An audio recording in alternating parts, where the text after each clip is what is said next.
You have to take the headphones off, and the whales can't turn the volume down. They were trying to get away.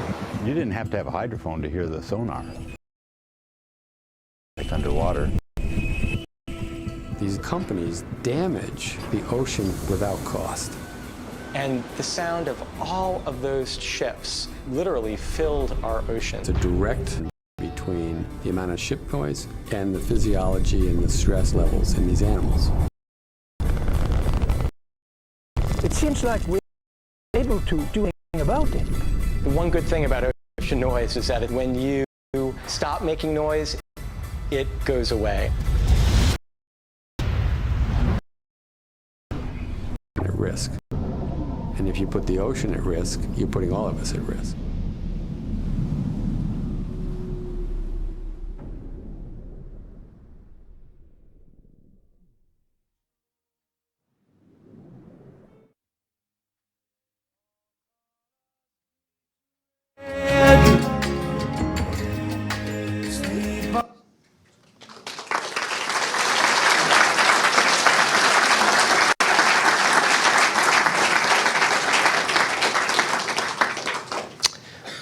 Welcome to the Vancouver Aquarium Marine Science Center, a nonprofit society dedicated to the conservation of aquatic life. My name is Jonathan Holtquist, and I am your host tonight. Thank you for joining us. I'd like to thank the Vancouver Fraser Port Authority for supporting our event. We just finished watching the documentary film Sonic Sea, a film that raises the alarm bell on noise in the ocean. Did you get it? That was a pun. Okay. I'm not a comedian, sorry, try. We're about to hear from some ocean experts, ocean noise experts, not noise experts like my son, my 3-year-old son, who screams at the top of his lungs, but ocean noise experts. So I'd like to get started and introduce our moderator for tonight. Bob Purdee is the Director of External Relations and Corporate Development at the Fraser Basin Council, a not-for-profit organization that advances sustainability in British Columbia. Bob has 25 years of experience designing and facilitating multi-interest engagement and decision-making processes on a broad range of issues. He has led or supported the design and facilitation of over 50 collaborative initiatives, from working with Port Metro Vancouver to mitigate the impacts of commercial shipping on endangered southern resident killer whales, to finding a sustainable solution to the pollution at the site of the former Britannia mine. Bob Purdee.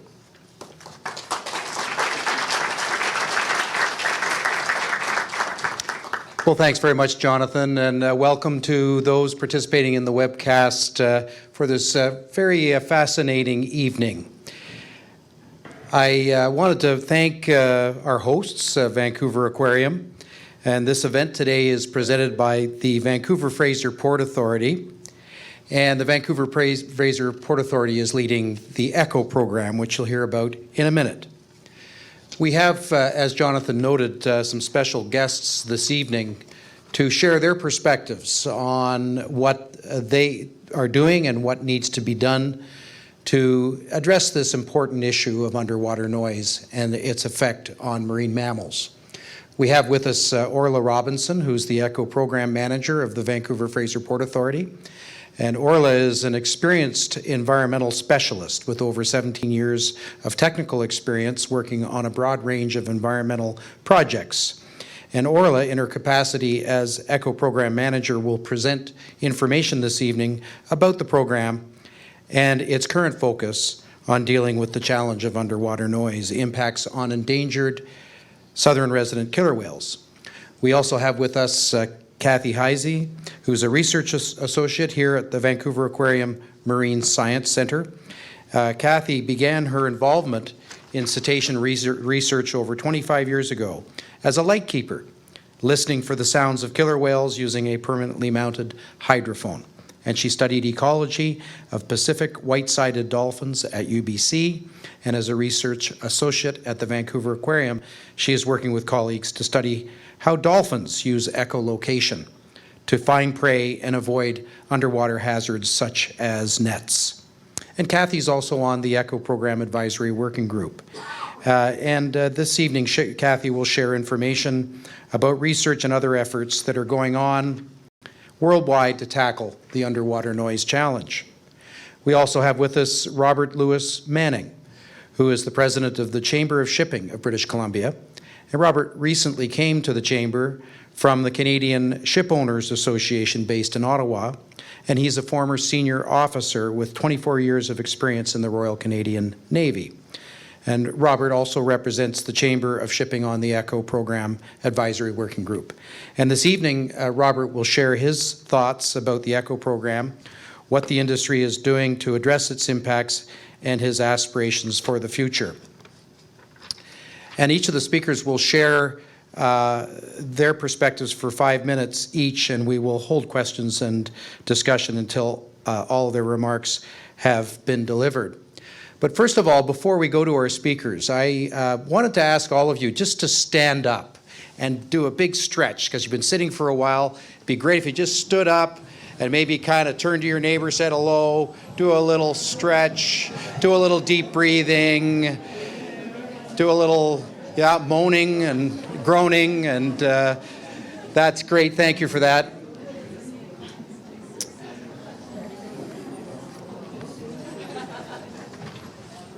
Okay.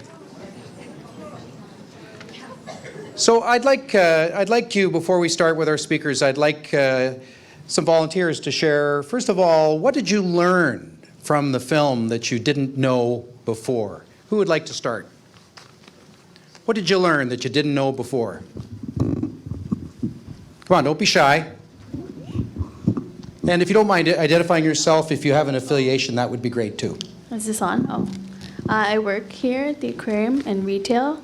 I didn't know there were 60,000 shipping boats in the water in one day. Is that what it said? At one day. That's great. A lot. That's a lot. Other observation. What did you learn over here? Say it loud. Go ahead. I'm Stephanie Buffum from Shaw Island in Washington State, and I learned that the soundscape is doubling every decade. Good observation. Can you repeat that? She learned that the soundscape, the underwater noise, is doubling every decade. Thank you for that. Other learnings that you didn't know before? Well, I learned something. I learned that, boy, you can actually have technology that can hear a whale an ocean away. Isn't that remarkable? Wow, that's something else. Anything else that somebody's learned? Back in the back there. Go ahead. Shout it out. I work with the pollution monitoring lab at the aquarium here, and I learned that there are some solutions to reduce noise in the ocean for shipping and for exploration. That was surprising to me. Very good, thank you. So you've learned about some solutions that you didn't know existed. So it was quite a sobering film. I'd like to get a sense from the audience, how do you feel? Do you feel concerned? Do you feel hopeful? And any other comments you have on what struck you the most about the film? Who would like to share first? How do you feel? I'm seeing a hand right over here. Yes, Lee. Oh, in the back then first, then we'll come to the front here. Pass this down and stop at the first person.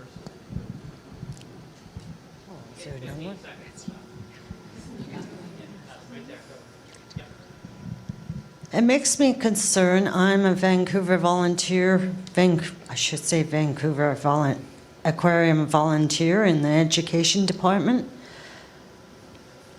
It makes me concerned because we are out drowning the solar normal aquarium marine life, and it's a shame.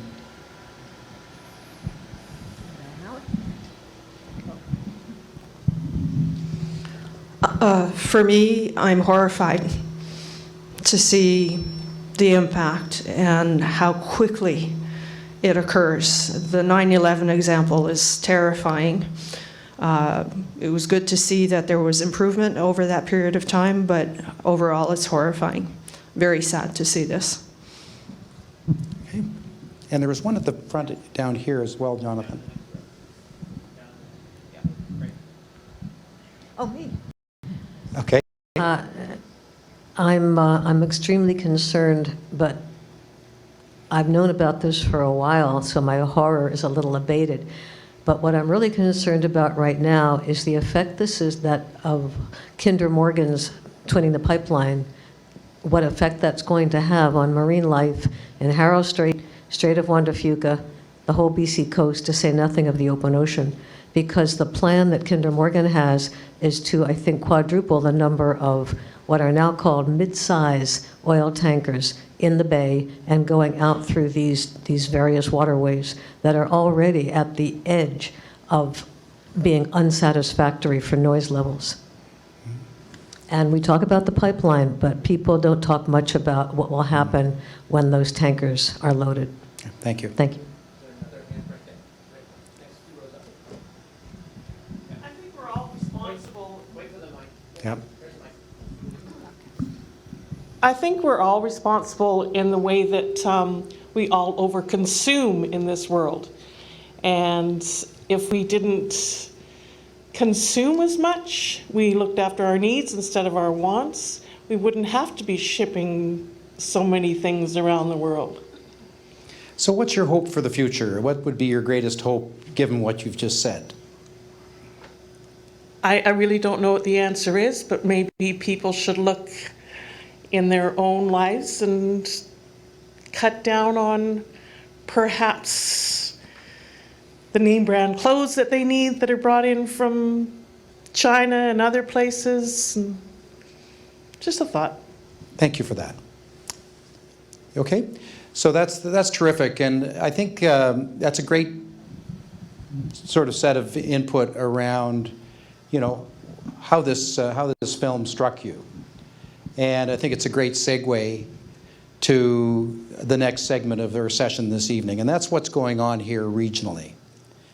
And so we're going to have some more time to ask questions of our speakers after they're finished, but I'd like to just get started with that. So first of all, I'd like Orla to come on up and talk about the ECHO program. Orla Robinson. Sorry. Thank you, Bob, and thank you everyone for coming out tonight. You may have seen in the rotating deck earlier a little bit of background information about the ECHO, or the Enhancing Cetacean Habitat and Observation Program. But I just want to, in the vein of this evening's movie, I want to set off talking about some of the work that we've been doing here on the West Coast around acoustic disturbance over the last 18 months or so through the ECHO program.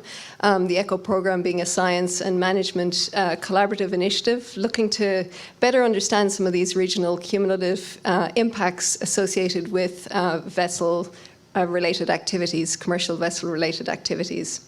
So just going to start with a little bit of background to the sort of origin of the program. As a port, we are mandated under the Canada Marine Act to facilitate Canada's trade. That's why we exist. But our mandate under that act also mandates us to do that in a way that's protective of the environment and the communities in which we operate. There are a number of at-risk whale species in the region and listed as endangered or a special concern or threatened by DFO. And there are a number of recovery strategies that go along with those species, which identify some key anthropogenic threats, one of them being acoustic disturbance that impede the recovery of these species.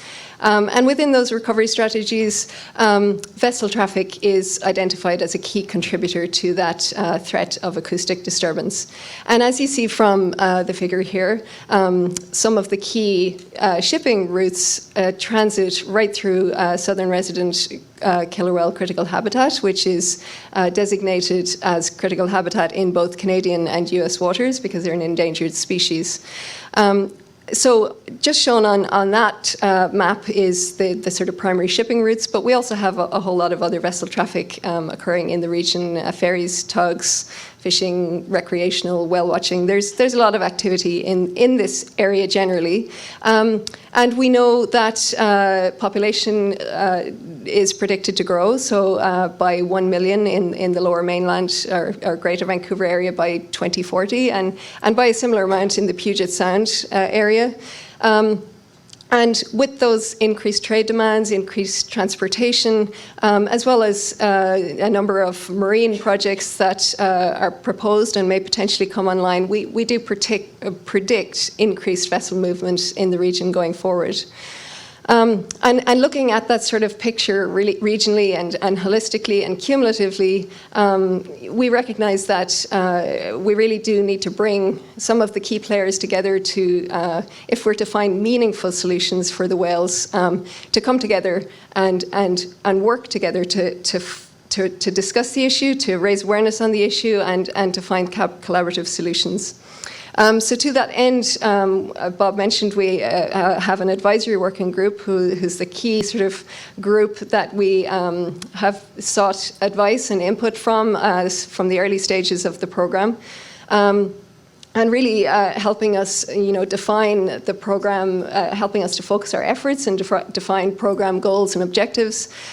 We also struck at an early stage an acoustic technical committee to help define some work plans around the specific studies that we should undertake in the region. And really, there's just so many individuals and organizations that we have received incredible support from over the last year and a half that are supporting the program in a huge variety of different ways that have really allowed the program to advance to where it is today. Oh, I've only got 2 minutes left. So just a quick overview of the program, key steps. So we're focused on undertaking research projects to inform mitigation solutions for this Salish Sea region.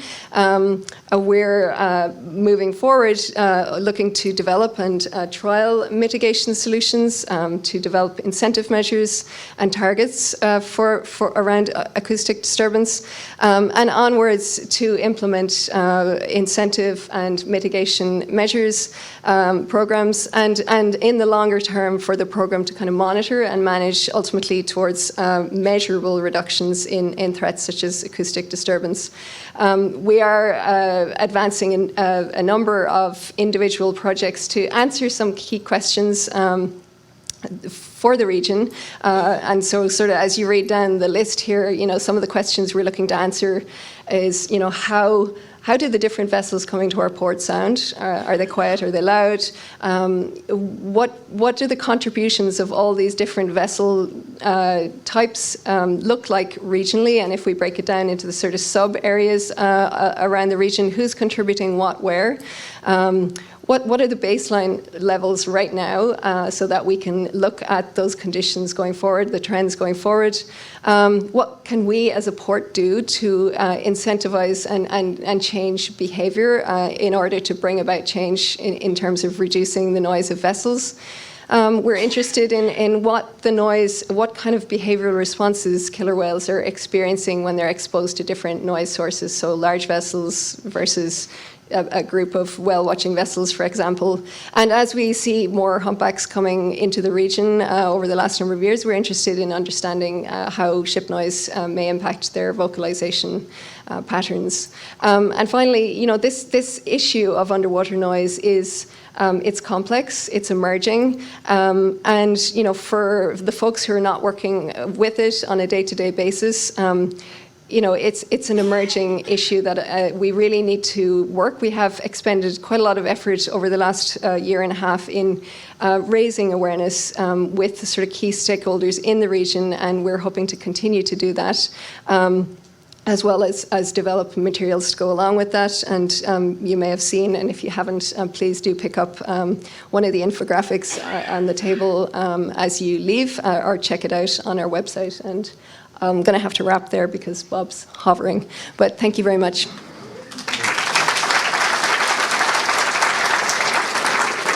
Thanks, Orla. And that was wonderfully succinct, Orla, for you. So Kathy, come on up. We'll have questions available a little later.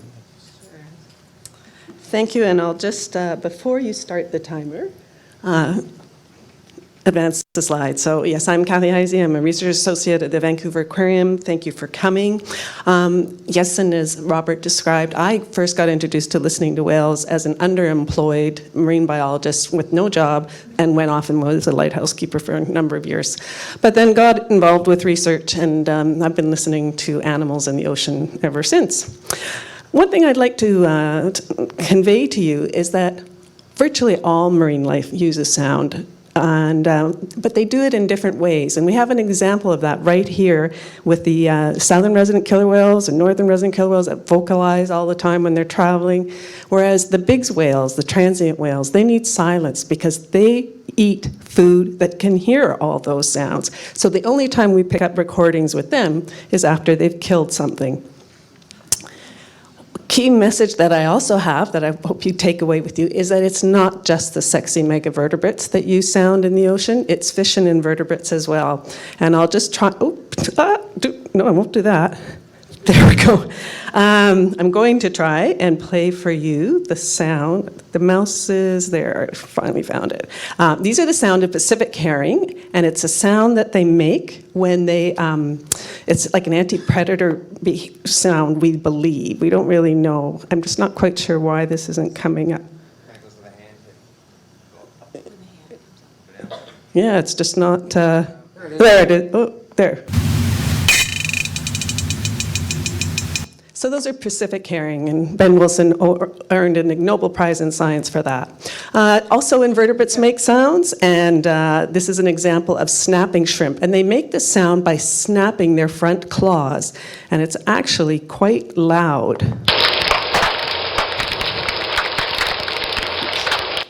So sort of like underwater popcorn. And as the movie conveyed to you, the noise is increasing in the oceans. And I use the word noise carefully. Noise is unwanted sound. Animals make sound because I like animal sounds. The noise levels are doubling in the open waters of the North Pacific at about 3 decibels per decade. Where does that noise come from? Well, certainly shipping is a big part of it, but vessel noise in general. And as talked about in the film, the propeller makes noise. The machinery that's mounted to the hull, like the engine, make noise. But even noise in air, which is bad for humans, also can transmit through the hull and into the ocean. Hydraulic noise is really, can be very uncomfortable for humans, and it also transmits through the hull, and bow thrusters are very noisy. But we know we can do something about this, and some of you are old enough to remember how noisy airports were in the 1960s, and they are now much quieter because technology drove innovation. Similarly, we've seen changes in the pile driving industry, where Germany instigated a rule that said you can only produce this much sound. We now have things like encapsulated bubble curtains and cofferdams. So what can we do in terms of vessel noise? Well, if 18% of the noisiest vessels reduce their noise output by 6 decibels, the insonified area would be reduced by 60%. Getting a vessel into refit, cleaning the hull, polishing the propeller, that boat can come out of refit 3 to 6 decibels quieter. And it's a win-win in terms of fuel efficiency, as Kathy Metcalf said. A 10 to 25% reduction in noise will also improve fuel efficiency. And if we identify the noisiest vessels, we can let those vessel owners know. Merchant ships can vary by as much as 20 to 40 decibels in terms of the noise output that they have. And yes, I also encourage you to pick up the infographic, the suggestions on what you can do to slow down, and yeah, you can actually read them. So slowing down is great, operating below cavitation inception speed, maintenance for sure, insulating ship engine and using resilient mountains will also help. And obviously rerouting, and when you build a new boat, do quiet things. Oops. The good news, though, is that ocean noise is not climate change. Things can be done. There are practical solutions, and the Navy already knows what a lot of those are. Globally, we're seeing the International Maritime Organization now come up with guidelines for reducing noise in commercial ships, and the European Union has what's called the Marine Strategy Framework Directive on Noise, and it's capping noise levels with the goal of by 2020, things will be no longer continue to increase. And I would say that the Vancouver Fraser Port Authority is getting it right on ocean noise. They're being very proactive on this issue, and they're getting a lot of attention from other ports in terms of the work that they're doing. So, thank you.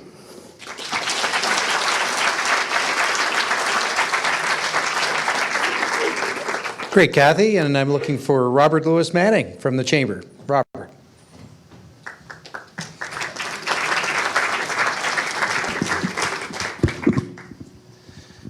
I'm going to take up all the time because Kathy was so quick.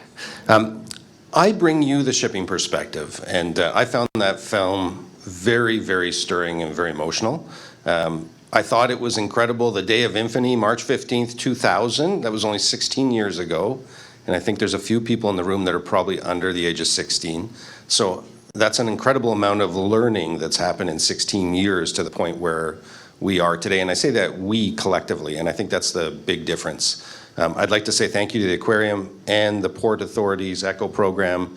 It brings people together that really didn't know each other before, and that's probably the biggest change. So science, academia, industry, not-for-profits, NGOs, all in one place talking about difficult topics spawns innovation, and I think we're seeing examples of that here in Canada. Internationally, interesting enough, I don't think we're 60,000 ships at the moment. Commercial global economic crisis, we're probably in the range of 30 to 40,000 ships globally. And why is that important? That's important because it forces change in an industry. So old noisy ships that might have been the largest contributors to underwater noise hopefully are being scrapped in favor for newer ships with better technologies that are driving efficiencies because they're looking for efficiencies for lots of other reasons, whether it's saving fuel, saving money, less air pollution. All those things factor into making innovative changes for shipping. So I think that's positive. Whether we can measure it yet, I'm not sure. So programs like the ECHO program will be crucial at benchmarking and then seeing if there are positive changes that are coming from that. Globally, as Kathy mentioned, there's some progress being made. Incredible amount of progress being made here in North America and especially in Canada. I'd like to talk about one environmental program that's called Green Marine, and it is, I call it the Shipping Industry Olympics for environmental performance, and it's just now beginning to develop metrics for measuring improvements in reducing underwater noise. And if you ever want to see a contentious and competitive environment, you put a bunch of shipping people, ports and terminals in the room and say, which one of you can be more quiet, and develop those metrics for how to be quiet. And I think it's positive because it becomes a competitive advantage as well. So companies are now starting to see the importance of reducing underwater noise as a competitive advantage that they can sell to their customer base as well. So that doesn't come without knowledge, understanding, and engagement with a whole community of people that the shipping industry didn't know before. So that's positive. What's happened even in, I said I'd do it back to you. What's happening in Canada, shipping lanes can be moved to avoid mammal strikes. Shipping can adjust speeds and arrival times, and I think we're not far away from those days coming. And figuring out the economics behind that and the management of that, I think will come. Technology will, I think, provide an incredible advantage. I personally don't think we're that far away from being a ship arriving off our coast and knowing where marine mammals are in real time. I think that technology is being developed in Canada. The awareness is there, and I'm going to put a marker in the sand. We're a couple of years old to do that.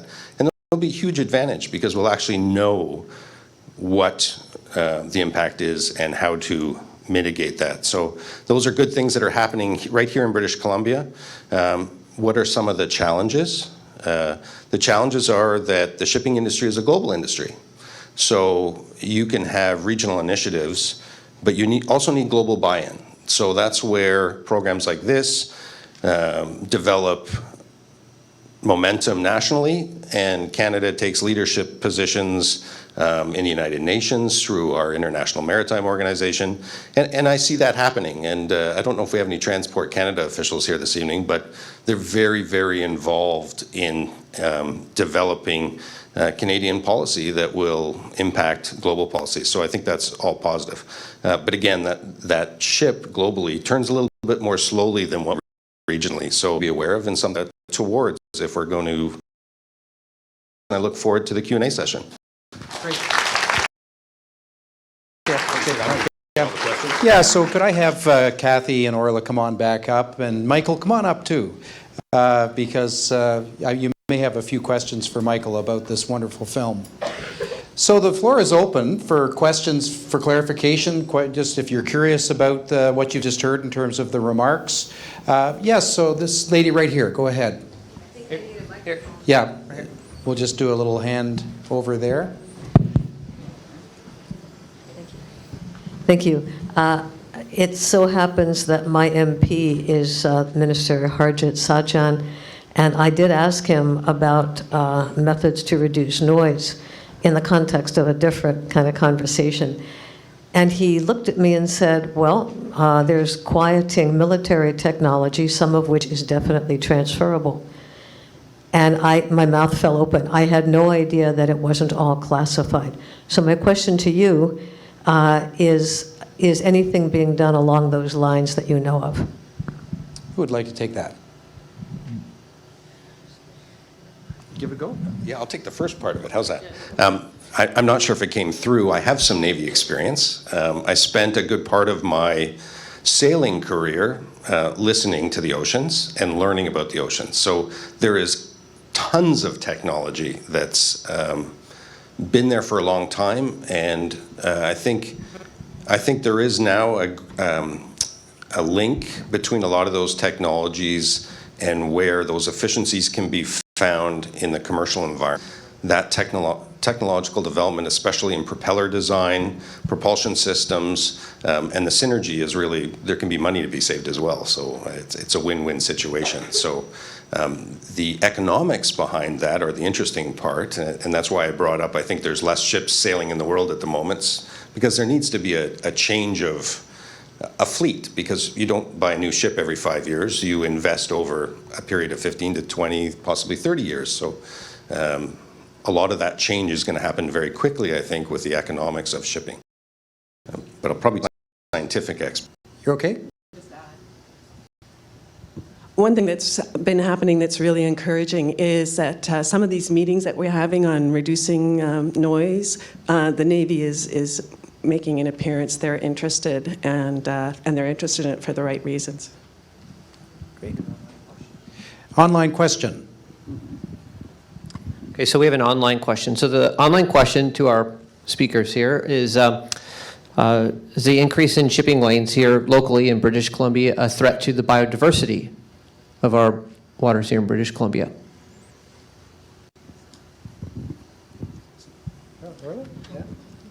I'm not a biologist or a biodiversity expert. The focus of our program has really been more on the impacts specifically to some of the larger mega invertebrates. So I don't know, Kathy, whether you can shed any further kind of light on that question.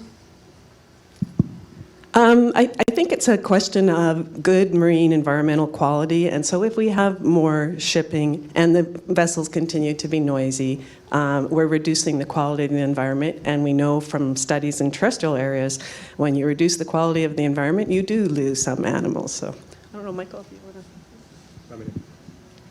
Yeah, just to add a little bit to that, the film is focused largely on megafauna, as you could tell. I think there was just a few minutes of the film given over to fish in the Norwegian context. And this is actually one of the big regrets I have about the movie, because over the course of time that we were making it, there's been kind of a flood of papers on the impacts of ocean noise sources on fish, but also various species of marine invertebrates. Clams, brittle stars, eels, cephalopods, you can go on and on. There's, to the extent to which, at what point does noise reduce biodiversity isn't clear. What is clear is that noise, including shipping noise, has an effect on a really broad range of marine taxa. Great, thank you. I see a question right at the back there. Go ahead.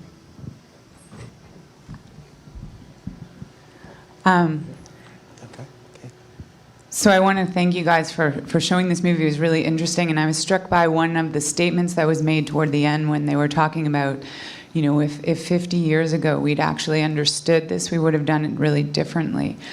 And also then the presentation of the timeline of the ECHO project, which is a project I'm also really excited about. And my concern is that there appear to be a number of projects for this area, in particular Port Metro Vancouver sponsor projects that are going to be online before the ECHO project finishes. So I'm wondering, in particular, I guess, Orla, do you guys actually think it would be a better idea to put on hold all the planned port expansion until after the ECHO project ends and you actually are at a place where you've identified all that mitigation? Because I'm concerned that, you know, we're so close to maybe seeing a way of doing this differently. And, you know, the Salish Sea is one of the most biodiverse places in the entire world from a marine perspective, and it would be sad if, like 6 years from now, we thought, oh, if we'd only done it, if we only knew now, like, or if we only knew then what we know now. Thank you. So the port is aware that there are a number of projects, including not just port projects, but other projects potentially coming to the region. And there's a whole bunch of other activities and other vessel activities in the region also. So the ECHO program is really about pulling all of those contributors, all of those noise contributors to the table now, so that we can begin that conversation, because it's bigger than any one individual project. It really is about trying to understand the cumulative impacts and put some measures in place. And with regards to the timeline that you saw on the slide, you know, it sort of showed 2017 onwards. You know, we understand that the recovery of large marine mammal species is typically you know, measured in the order of decades. And so the program is really looking at a kind of a longer term, we are looking at a longer term timeline for the program. So we feel that getting started now, it's a complex issue, but that, you know, we're making good headway. I can't speak for the individual projects that are underway and whether those will proceed or not, but I think, you know, we've recognized a need to begin to address the issue, and we're happy with the progress that we're making to date. And I have a question over here from a particularly youthful participant. Can you stand up and say your name and ask your question? My name is Brendan, and why does sound pollution go faster in water than in air? Good question. Wow. That's a Kathy Heisey question, I think. No, please go. Sure. Okay, that's a great question, and I'm going to have to say, you know what's really amazing? Sound actually goes even faster in some kinds of rocks than it does in water. So when we put sound into the ocean, like those seismic surveys, that sound bounces down into the substrate as well. But in terms of the technical reason why, it's just easier for the sound waves to travel in water. There's more resistance in air. I don't know if do you know what I mean by resistance? Like it's the sound pressure waves have to push harder to get through. So sound in air goes 300 meters per second. Sound in water goes 1,500 meters per second. In some rocks, it can go 5,000 to 6,000 meters per second. Do you want to add to that, Michael? No, that was great. Oh, great. Great question. And we have a question at the back there. I can't quite see, but yeah, go ahead. Thank you for answering that question. That was very interesting. I come from a sea kayaker's perspective, and I shared my concern with some other sea kayakers one night over campfire. And I said to them, I think if I could be a whale and know what it is like to use sonar to communicate, I would with all the pollution of the sonar from the naval ships that are going around, and even depth sonar for navigation, I was concerned that it might be, you could draw an analogy between the cetaceans and their use of sonar and possibly experiencing overstimulation to the point where it does drive them to strand themselves. I kind of liken it to what is experienced by a child who has autism and is overstimulated as well. So that was how I connected to the issue. And it kind of fell to the back burner for many years, but I was glad when in my inbox and my email came from the NRDC advertising this documentary. I questioned some of the factual information in the documentary, but I feel that overall the objective of educating and inspiring compassion for our fellow creatures on Earth was successfully done. So I want to thank you all, and I thank you for your participation in your different areas of expertise in trying to find real solutions to the problem. So I thank you very much for tonight. Great. I think you're welcome. Yeah. Other questions?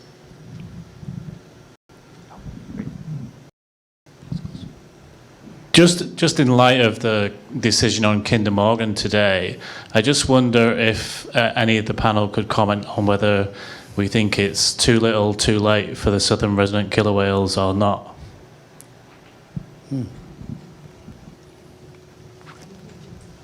See if Lance was here. You can channel Lance. Okay, great.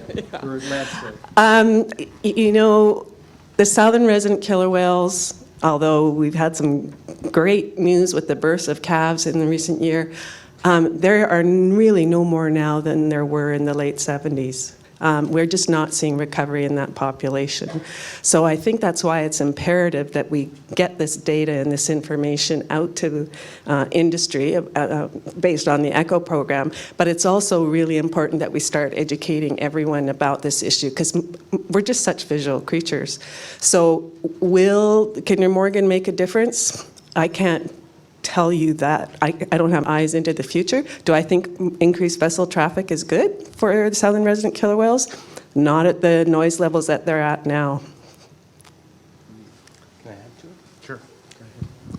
Sure. Just from an industrial perspective, I think it's important to look at it as accumulative noise. So whether the source comes from an anticipated project or a future project or an increase in vessel traffic overall, I think we've been given an opportunity now to play catch up, and there's the opportunity is right now. I think if you've looked in English Bay, there's less ships anchored in English Bay than you might have been accustomed to 3 years. We're in a commercial slowdown that probably won't be a quick recovery. So we've been given an opportunity to figure out what right looks like, and regardless of future projects, let's make an assumption that shipping will increase in the future. So we begin an opportunity to figure out what right looks like, and programs like this will help to figure out what that is. Sorry. Any other questions, observations? Yes, at the back there. Wait, hold on. Giving Jonathan his exercise. Yeah.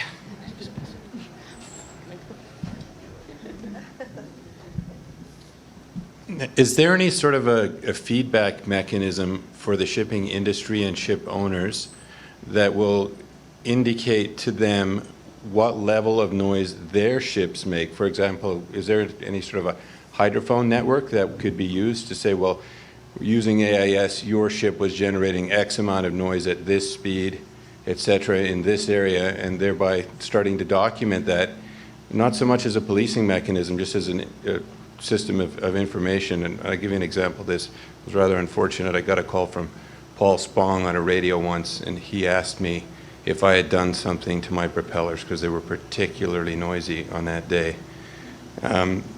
If we had something of that nature, giving that feedback, people could respond to that, companies could respond to it, owners could respond to it, and even people who are involved in design. So I think I can answer that one. In the last slide of my deck, I can't remember, I think it was the first bullet, I mentioned the Georgia Strait underwater listening station. So we installed a hydrophone system in the Strait of Georgia in collaboration with Ocean Networks Canada and JASCO Applied Sciences in September of last year. It's situated under the inbound shipping lane, and so with the participation of the pilots over the last, well, since September, we've been encouraging as many commercial vessels to track over that listening station as possible. We've also had the participation of BC Ferries, as well as Seaspan, some of their tugs and ferries on a regular basis. And so the system is set up to essentially allow us as a port to access the data in real time. It integrates with AIS and generates an automated report for that vessel, which tells the ship, so we can give to the ship owner to say, this is how loud your vessel is, and ultimately allow us to kind of rank where that vessel sits within its class. So if it's a container vessel, whether a bit like the energy guide kind of scale, is your vessel a quiet or a loud vessel? And so we're almost to the end of the first year of our pilot project, hoping to continue it into the future. We're getting some really amazing data, which I think will inform many of the things that we've talked about today around mitigation solutions. So slowing vessel down, what's the relationship between speed and vessel types, different vessel types. It allows us as a port to potentially develop an incentive program whereby we can incentivize those quieter vessels. Kathy pointed out that if you eliminated the top sort of 20% or 18% of noisiest vessels, you would eliminate, a huge proportion of your problem. So we're really looking to sort of incentivize the quieter vessels to come to our port. And there's just so much, when we have an aggregated data set coming from that system, there's so many queries that we can do and correlations that we can do to really understand what's kind of driving the noise of different vessel types. Can I say that? Sure. I just think that this particular aspect of the ECHO program is incredibly important. I just want to underscore that, and has the ability to make a contribution well beyond the Port of Vancouver. I mean, knowing, for example, what kinds of operational factors, loading and so forth, increase noise or reduce noise for different classes of vessels. That's the kind of information we need to be able to, I think, really make global change within the industry. So, the port is really a leader on this and should be commended. And I think we have one last question at the back. Yes. In one of the last presentations, someone mentioned that there are some guidelines that have been coming out from the port that is making waves in the industry and in other ports. I was wondering if you could speak to that again. I'm not sure if anybody said there were guidelines coming out of the port. I think Kathy mentioned the IMO guidelines, which are the International Maritime Organization, and I think maybe Green Marine.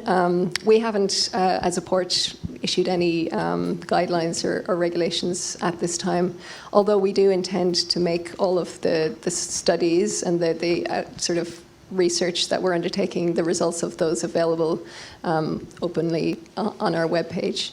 But I think Michael, you were suggesting, or maybe it was you, Robert, that suggested that, I guess other ports, in Canada and elsewhere are aware of some of the work that we're doing, and it's making folks maybe sit up and pay a little bit more attention. But maybe you can speak to that a bit more, Robert.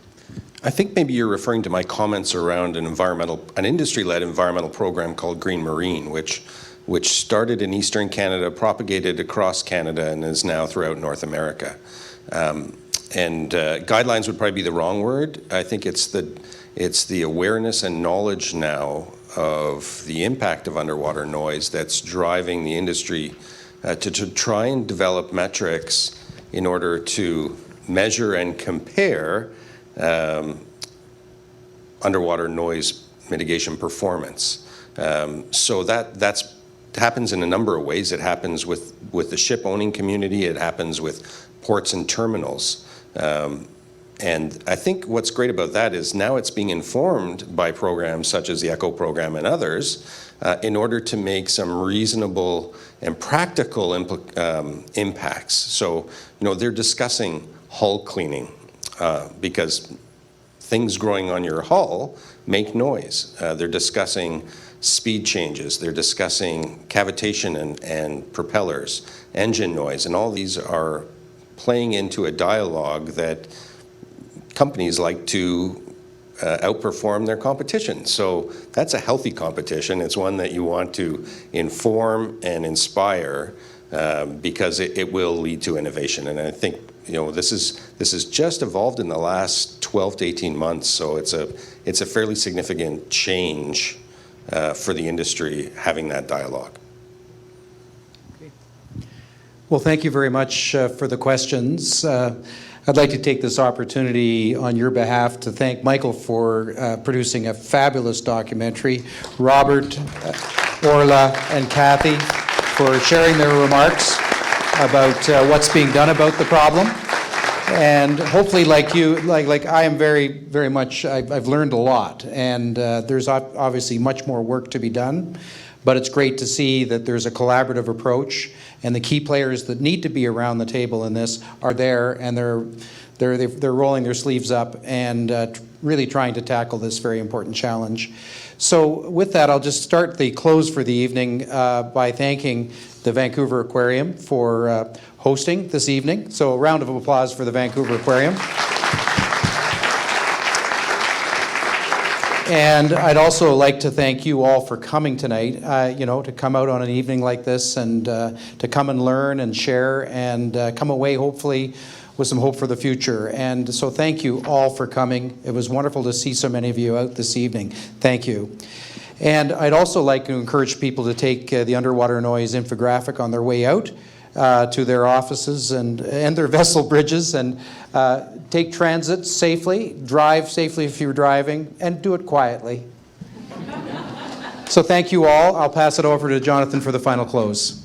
Thank you. Thank you very much. If you want, you can go ahead and grab a seat. We'll wrap up.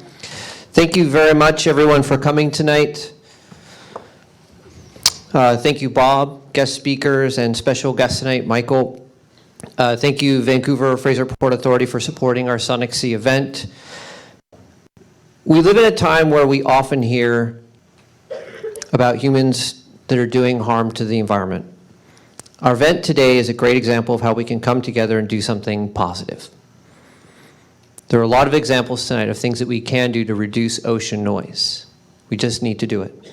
If each one of us can think about one thing that we can do and commit to following through with it, then we'll be one step closer to creating a world where aquatic life is diverse and flourishing.